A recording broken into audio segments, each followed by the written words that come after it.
By the summer of 1941, Germany had committed to the largest military operation in history. It looked unstoppable on paper: 3 million men, thousands of tanks, a front stretching from the Baltic to the Black Sea. But there was something missing from the planning documents, something so fundamental that its absence would eventually matter more than courage or firepower. The German High Command had made a choice. They decided that speed and aggression could replace careful preparation. Logistics, the unglamorous work of moving fuel, ammunition, food, and spare parts, was treated as a problem that would solve itself once victories began.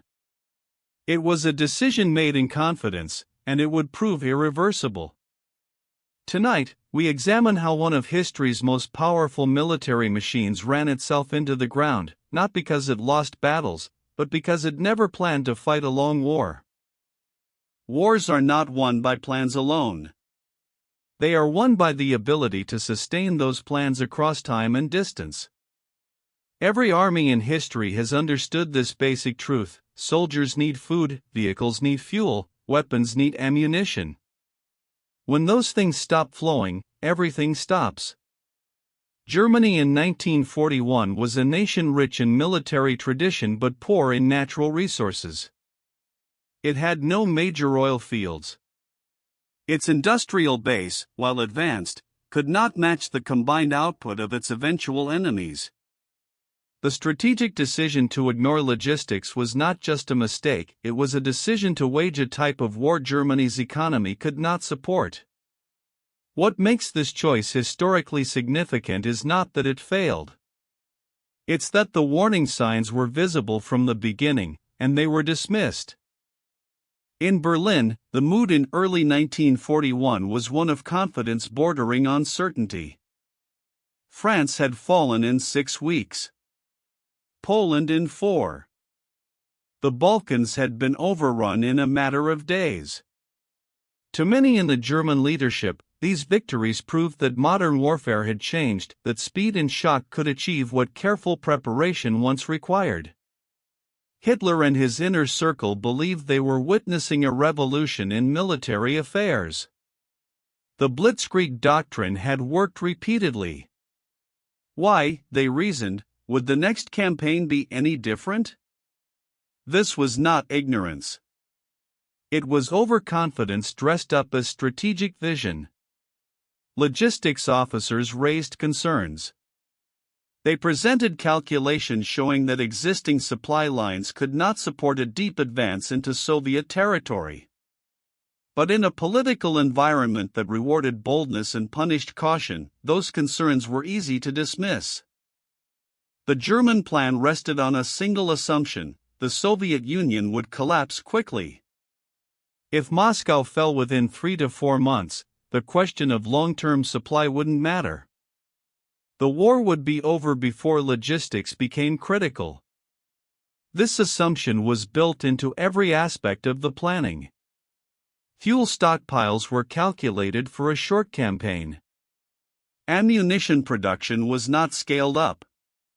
Winter clothing was not ordered in sufficient quantities because the war was expected to end before winter arrived. The entire operational concept depended on speed compensating for lack of depth. It was not a plan designed to fail. It was a plan designed to succeed brilliantly or not at all. To understand why logistics were ignored, you have to understand what the German High Command truly believed about their enemy. They saw the Soviet Union as politically unstable, militarily incompetent, and racially inferior. These were not just propaganda talking points, they shaped operational planning at the highest levels. If the enemy was as weak as assumed, then a long war was impossible. The Red Army would shatter on contact. Soviet infrastructure would collapse. Local populations would welcome liberation. Under those conditions, supply problems would be minor inconveniences, not strategic crises. This belief system made it easy to dismiss warnings. Officers who pointed out supply shortfalls were seen as pessimists or defeatists. The culture in Berlin rewarded those who projected confidence, not those who planned for difficulties. The warnings were specific and detailed. Quartermaster General Eduard Wagner presented calculations showing that the German army could not maintain forward momentum beyond 300 kilometers without establishing major supply depots. His reports were acknowledged and set aside. Army group commanders raised concerns about the condition of Soviet roads, which were little more than dirt tracks that would turn to mud with the first heavy rain. They noted that the Soviet rail system used a different gauge than European railways, meaning every captured mile of track would need to be converted before it could be used. These were not theoretical problems. They were engineering realities. But in the spring of 1941, operational planning moved forward without resolving these issues. The decision had already been made. The invasion would proceed on schedule, and the details would have to sort themselves out along the way. On June 22, 1941, Operation Barbarossa began. 3 million German soldiers crossed the Soviet border in a front that stretched over 1,000 miles. The initial advance was everything the planners had hoped for. Soviet defenses crumbled. Entire armies were surrounded and destroyed. Within days, German forces had penetrated deeper into enemy territory than in any previous campaign. For the first few weeks, the gamble appeared to be paying off. The speed of the advance seemed to justify the lack of preparation. Supply columns struggled to keep up, but the momentum of the offensive made those struggles feel temporary. What was not yet visible was that every mile gained was a mile that had to be supplied. And the farther the advance pushed, the thinner the supply lines stretched. By late July, German forces had encircled hundreds of thousands of Soviet troops near Smolensk. The victories were real and substantial. In Berlin, the mood was euphoric. It seemed the predictions had been correct, the Soviet Union was collapsing under the weight of German superiority. But at the front, a different picture was emerging. Vehicles were breaking down faster than they could be repaired. Fuel deliveries were sporadic. Ammunition stocks were running low, not because of combat losses, but because the supply system could not deliver enough material fast enough over such distances. The early victories masked a structural problem. The German army was burning through its logistical reserves at an unsustainable rate, and there was no plan to replenish them. By August, the cracks were impossible to ignore. Entire panzer divisions were immobilized, waiting for fuel that took days to arrive. Infantry units were marching on half rations. Horses, thousands of them, still the primary means of moving supplies in the German army, were dying of exhaustion and malnutrition. The problem was simple but devastating. German supply trucks consumed fuel to deliver fuel. The longer the journey from railhead to front line, the more fuel was used in transit, leaving less for combat units. It was a mathematical problem with no tactical solution. Soviet resistance, meanwhile, had not collapsed. The Red Army was retreating, but it was still fighting. Every battle consumed ammunition, fuel, and time, resources the German army could not afford to spend. By September, German commanders faced a choice. They could halt the offensive, consolidate supply lines, and prepare for a longer campaign. Or they could push forward, gambling that one more major victory would break Soviet resistance before winter arrived. Hitler chose to continue. Not because the logistics had improved, but because stopping meant admitting the original plan had failed. This is what historians call the commitment trap, the decision to escalate because the alternative is to acknowledge a mistake. The push toward Moscow began in October. It would be the final test of whether willpower could substitute for preparation. By mid-October, the first winter storms arrived early. Roads turned to mud. Vehicles sank to their axles. Columns that had moved 30 miles a day were now moving 3. The entire offensive ground to a crawl, not because of enemy action, but because the ground itself had become impassable. And still, the order was to advance. German forces came within sight of Moscow's outskirts in early December. They were exhausted, undersupplied, and freezing in summery uniforms. The offensive had reached the point of maximum extension any farther, and the army would simply cease to function.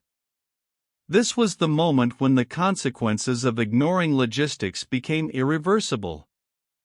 The German army had gone too far to retreat safely, but not far enough to win. On December 5, 1941, the Soviet Union launched a massive counteroffensive. German forces, weakened by months of inadequate supply, were driven back from Moscow. For the first time in the war, the Wehrmacht was in retreat. The collapse was not due to superior Soviet tactics. It was due to German units that were out of fuel, out of ammunition, and physically unable to continue fighting. Tanks were abandoned because there was no fuel to move them. Artillery fell silent because there were no shells. The failure was not a failure of courage or competence. It was a failure of planning. The army had been sent to fight a war it could not logistically sustain. In Washington and London, the German retreat from Moscow was seen as a turning point. It proved that the Wehrmacht was not invincible, that it could be stopped, worn down, and defeated. More importantly, it revealed a critical vulnerability: Germany's inability to sustain long campaigns. Allied planners took note.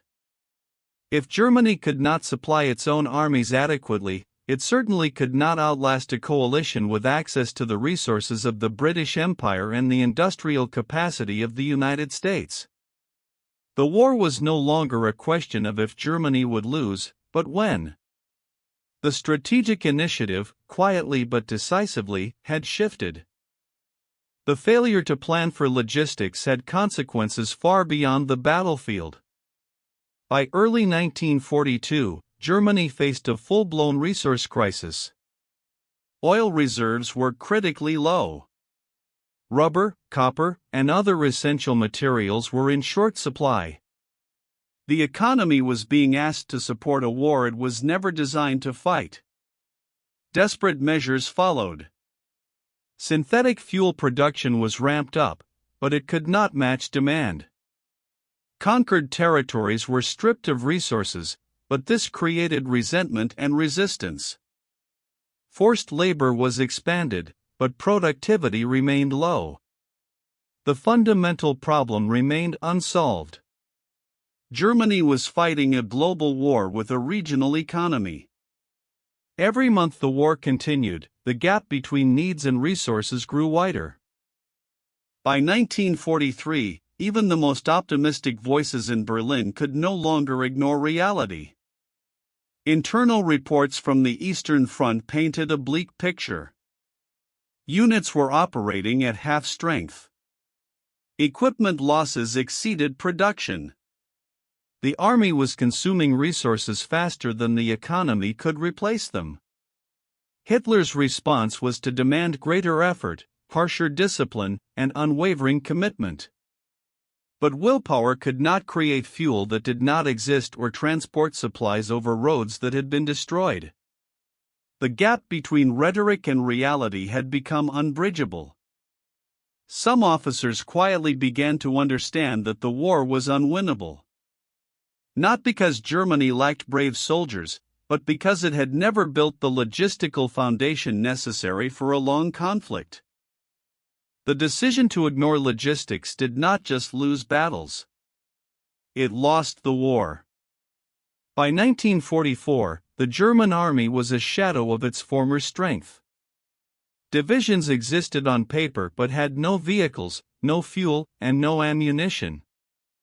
The industrial base had been bombed into dysfunction. The transportation network had collapsed. What remained was an army incapable of offensive action, barely able to defend, and entirely dependent on shrinking stockpiles of supplies that could not be replaced. The strategic consequences of the 1941 decision were now total and irreversible.